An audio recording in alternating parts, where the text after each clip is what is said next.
Salut toi. Il y a une semaine sur Instagram, je vous ai demandé si vous vouliez que j'aborde une thématique qui est la transidentité. C'est une thématique que je trouve intéressante parce que on voit de plus en plus de sujets à ce propos, il y a quand même de plus en plus de prises de parole, et pour autant ça reste une thématique assez méconnue. Et vous avez été très nombreux à me dire oui Benjamin, on veut que tu invites une personne transgenre sur un 9 minutes avec qui tu vas échanger sur son parcours de vie, sa réalité de vie. Alors aujourd'hui je t'emmène à la rencontre de Mrs Yeye, que tu connais déjà si tu fais partie des vrais qui a vu ma toute première vidéo sur YouTube.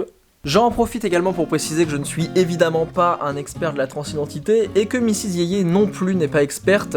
Pour autant, elle est très légitime pour parler de cette thématique-là, vu qu'on va essentiellement parler de partage d'expérience, de ce qu'elle vit elle au quotidien. Si tu veux me proposer toi aussi des prochains invités pour 9 minutes avec, mais avec grand plaisir, tu peux le faire en commentaire ou sur Instagram juste ici.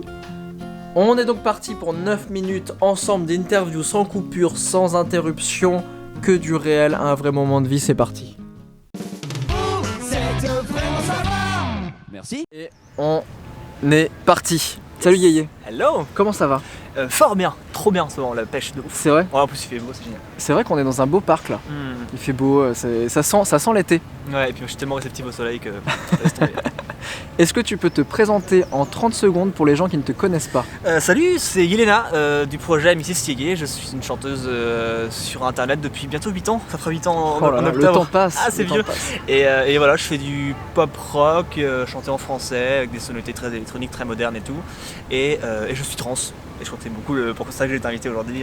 Exactement, et je suis très très content que tu aies accepté qu'on parle de ça, parce que c'est un sujet dont on entend de plus en plus parler, on en parlait tout à l'heure, et en même temps c'est un sujet qui est encore très mal compris. Hyper mal compris. D'ailleurs n'hésite pas... Même par nous-mêmes des fois, on fait genre attends, ça veut dire quoi déjà? D'ailleurs n'hésite pas si j'ai des termes qui peuvent être maladroits à un moment, à me reprendre et tout, à me casser la gueule vraiment, arrêter cette interview. Non mais je trouve que c'est hyper intéressant parce que ce qui m'intéresse c'est justement que les gens en apprennent plus et soit des fois les gens peuvent dire oh ça va c'est que des termes et tout, mais justement je trouve que ça en dit long sur certains termes, tu vois, de comment on considère ça et comment on arrive à mieux l'appréhender. Bien sûr. Est-ce que déjà pour commencer tu peux m'expliquer la différence entre deux termes qui sont transsexuel et transgenre? Oh putain, la question qui fait. En fait, surtout que j'ai une réponse, mais je sais pas si c'est la bonne. Et du coup, je pense que la session commentaire pourrait être intéressante pour voir si les gens peuvent me corriger ou pas. Je crois que transsexuel, c'est uniquement les gens qui. Enfin, c'est juste le terme médical, donc c'est par rapport aux opérations et aux hormones et tout. Et je crois que c'est ça. Et du coup, c'est un terme qui est réducteur parce que beaucoup de personnes transgenres ne font pas d'opération, ne veulent pas transitionner physiquement.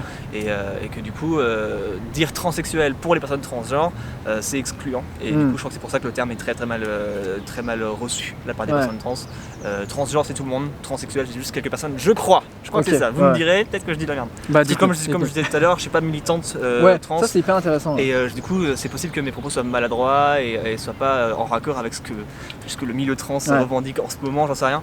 Donc vraiment pour le coup la section commentaire m'intéressera particulièrement sur cette vidéo pour que je puisse moi-même être sûr de pas dire n'importe quoi. C'est vraiment mon ressenti que je suis venu dire aujourd'hui. Complètement. C'est intéressant parce que moi j'ai fait appel à toi parce que on se connaît, que tu étais la première personne que j'ai interviewée sur ma chaîne et tout, et que je me suis dit comme ça on est en confiance, tu vois, et on peut parler de ça parce que ça te concerne, c'est des choses que tu vis et évidemment on va pas inventer, on va pas essayer de juger ce que chacun vit et de parler de trucs qu'on vit pas nous-mêmes, mais en tout cas t'es pas du tout une militante ou porte-drapeau de ça. Bah, malgré moi un peu, mais ça me pose pas de problème, mais c'est que c'est pas un truc que je revendique, j'en parle pas trop dans mes morceaux, voilà.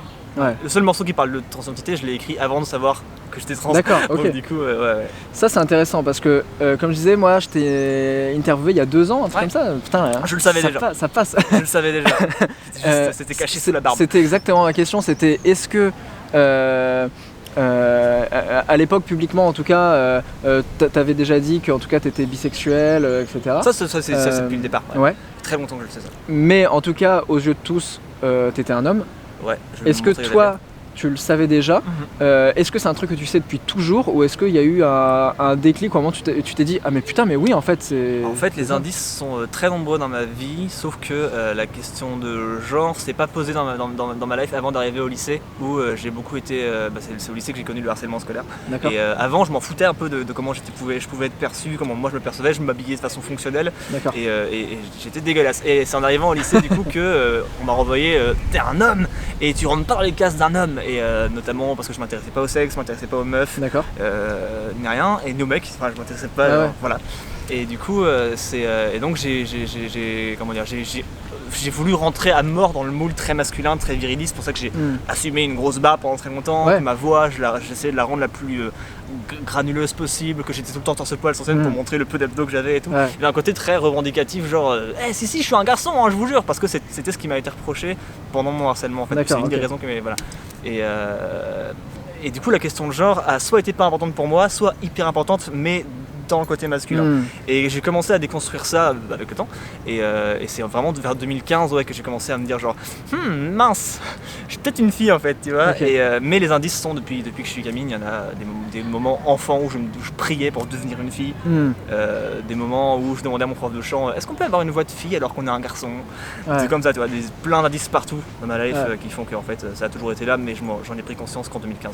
Ok, ça c'est intéressant parce que tu vois, même dans les termes, il y a des choses qu'on retrouve beaucoup plus parce qu'on en parle depuis plus longtemps, mais tu vois, sur l'homosexualité par exemple, ce truc de quand est-ce que tu es devenu homosexuel, comme s'il y avait eu un choix, tu vois. Ouais, mais alors que c'est tellement pas un choix, et pour le coup il y a plein de gens qui me disent ouais, t'as fait le choix de faire un coming out, c'est pas un choix, c'était le choix de soit me laisser crever, soit parce que j'ai fait mon coming out en pleine dépression, et ça m'a d'ailleurs grave aidé à m'en sortir, mais c'est pas un choix du tout, un seul instant. Et moi même on m'aurait laissé le choix avant que je fasse mon coming out, j'aurais sans doute dit genre ah non, je préférais être 6 parce que c'est plus simple. Après maintenant je suis hyper bien dans mon corps, je suis pas vraiment fier d'être trans, c'est juste je suis comme ça et je suis content d'être moi et je le vis bien et c'est cool, tu vois. Est-ce que tu sentais, avec du recul sur tout ton parcours, tu sentais que tu avais un espèce de mal-être que tu as traîné toute ta vie et où d'un coup, dès que tu t'es rendu compte de dire mais oui mais en fait c'est parce que je suis une meuf, que ça t'a enlevé un poids particulier? Un peu, en fait j'ai toujours été paumé dans la vie, j'ai jamais compris les codes et les gens, et je me suis toujours un peu accroché un peu trop fort à des fois à certains codes,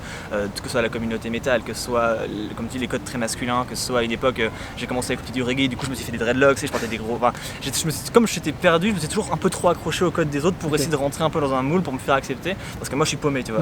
Et du coup le fait d'être trans, ça a pas tant que ça été une révélation, parce que je suis encore paumé dans la vie maintenant. Donc pour le coup non, pas trop en fait. C'est juste que à un moment faut admettre qui t'es et c'est une souffrance d'être perçu comme un homme, et voilà quoi. Après tu vois là en l'occurrence j'ai les cheveux courts depuis, il est un peu trop court d'ailleurs. Là vraiment il y a eu un fail de coiffeur. Je me trouve trop mec hétéro là, tu vois, quand je me gueule, mais tu vois par exemple ma barbe, là j'ai de la barbe parce qu'en fait même quand je me rase on la voit encore. Donc quitte à ce que je sois perçu par les gens autour comme un garçon, je préfère avoir une barbe assumée, longue, même si je la rase quand même toutes les 2 semaines pour l'épiler au laser. Je me trouve mieux avec une barbe assumée qu'avec une barbe courte avec la peau grise dégueulasse, tu vois. Enfin, j'ai la chance d'avoir assez peu de mal-être par rapport à mon corps, comparé à beaucoup de personnes trans, notamment beaucoup de personnes trans de mon entourage. Comment ça a été pris par ton entourage justement? Il y a un moment où toi t'as fait une vidéo publiquement. Ça c'est arrivé à la fin du processus quasiment. Mais j'imagine qu'avant ça, t'en as parlé à tes proches, etc. Pour le coup... Oh merde, c'est tellement oppressant. Je peux reculer ou pas? Tu peux me regarder en tout cas. Mes proches, la première personne qui a été au courant c'était ma copine de l'époque. D'accord. Qui est du coup sortie avec moi en pensant que j'étais un garçon, et puis quelques mois après j'ai fait genre en fait peut-être pas. Et elle directement était en mode genre ah ok, trop de chance. Okay. Trop de chance, et pareil pour ma meuf actuelle, trop cool là-dessus, enfin aucun souci. Ça c'est intéressant aussi de dire que c'est pas parce que t'es une meuf que du coup tu dois aimer les mecs. De la même façon que c'est parce que t'es un mec que tu dois forcément aimer les meufs, tu vois. Et oui, il y a autant de possibilités qu'il y a de... Et du coup, voilà, après je l'ai dit à ma mère, qui était un peu en mode... En fait, mes parents ont mal vécu le fait que je sois bi quand j'étais au lycée. Ça a été un peu compliqué, et du coup le fait que je sois trans, ils étaient en mode genre oh on est plus à ça après. Du coup ils l'ont plutôt bien vécu, ils ont encore du mal à me genrer correctement, ils ont encore du mal à... Ouais, juste ça. Mais ça va, ça prend son temps, mais c'est cool. Beaucoup de bienveillance, un amour inconditionnel de la part de mes proches en général, et mes amis pareil. Vraiment je suis très bien entouré, donc ça n'a pas été un souci quoi. Et comment tu vis ça au quotidien? Est-ce que ça implique d'autres choses? Est-ce que vraiment aux yeux des autres t'as l'impression que ça a changé quelque chose, ou vraiment ça n'a rien changé pour toi? Le truc qui a changé dans la vie, dans le quotidien, pas trop, parce que du coup je suis en colocation avec les musiciens qui m'accompagnent sur scène, et ils le savent depuis longtemps, et ils sont trop cool, ils me genre féminin à fond, ils me voient comme une fille, tu vois. Et non, sinon, en fait, le seul truc qui est compliqué, c'est que du coup, notamment dans la musique, les gens avec qui je peux travailler notamment des pros, des prods, etc., veulent me marketer en tant que meuf trans, alors que moi je veux juste être marketée en tant que chanteuse, tu vois. Et c'est un peu ça le problème, les gens en font un truc important, alors que pour moi ça l'est pas. Enfin, moi je fais de la zik et je veux qu'on m'écoute pour mes textes. Mon prochain album, c'est un album qui est très introspectif sur la dépression, sur qui donne un peu d'espoir, sur le fait qu'on puisse en sortir et tout. Et genre je trouve que c'est important ce message-là. J'ai pas envie que ce message soit balayé par des trans et fait genre ouais mais on s'en fout un peu. Et du coup non, ouais, ça c'est chiant. Et sinon au quotidien tout le travail pour que ma voix se féminise au fur et à mesure. Voix parler, j'ai encore beaucoup de travail. Mais voilà, tout ce qui est épilation laser pour virer les putains de poils de score là. Et ouais, réussir à comprendre aussi comment s'habiller, comment dégager un truc féminin, mais sans non plus avoir l'air bizarre pour que les gens te regardent de travers dans le métro, ce qui est aussi une souffrance, tu vois. Et du coup, c'est beaucoup de questionnements, mais en fait ça va. Enfin, vraiment, je suis très heureuse dans ma condition de personne trans. Et c'est, je pense, un message qui est important de dire, c'est qu'une personne trans n'est pas forcément une personne en souffrance. Une personne trans, je pense, souffre si elle est dans un contexte qui est compliqué, tu vois, un contexte qui la respecte pas. Moi, je suis dans un contexte très bienveillant, et du coup, je suis trans, c'est bien. Trop bien. Et c'est le meilleur mot de la fin. Quoi, ça fait déjà 9 minutes. Ça fait déjà 9 minutes, on a un peu dépassé. J'ai tout dit ce que je voulais. J'ai dit tout ce que je voulais. Tu as tout dit. Merci beaucoup d'avoir accepté cette invite en tout cas. Toujours un plaisir avec toi. Et écoutez, moi je mets tous les liens dans la description pour retrouver ton taf. On peut te suivre sur ta chaîne, tu fais des compos, il y a une vidéo par semaine en ce moment. Une vidéo par semaine, magnifique. Une musique par semaine. N'hésitez pas à me dire qui vous voulez voir dans un prochain épisode de 9 minutes avec. Et on se retrouve très très prochainement. Salut. T'as dabé.